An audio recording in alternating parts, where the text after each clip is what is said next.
poster child case, I'm going to coach you how to lie to the police.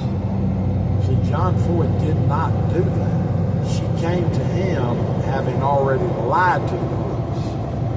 So he's not just a regular buddy, a friend. He's a lawyer being told that a crime was committed, okay? And the details, the subset of that, whether she fesses up or just pleads the fifth in practice and does not correct her story. A lawyer can advise a client to say nothing. There's no reason to try to go correct your story. You're not hurting anybody, and you'll actually be revealing a crime.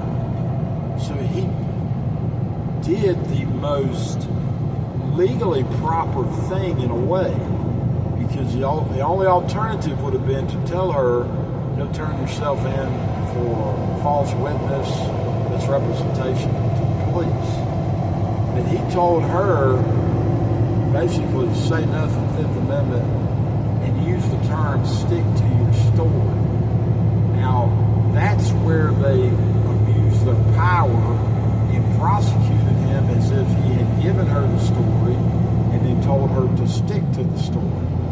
But in the legal classification of time, and if you will, kind of juxtapose against the law and then the intersect of what is your advice to the client, if he says you don't need to go admit because then you would be charged with something, Fifth Amendment, he's not doing anything other than giving the most proper advice to mitigate her poor choice at that time.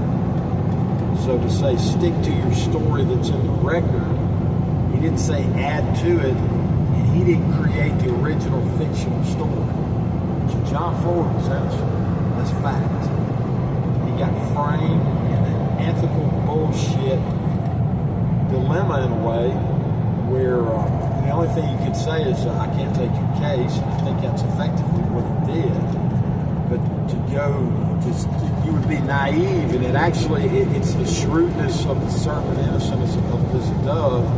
You would not be shrewd as a serpent, and that was probably where, when I was practicing, I was a Baptist, young, believe in the system. They're going to help you if you stay honest with them, and go ahead and offer up to them your basket because you can trust them not to steal your eggs.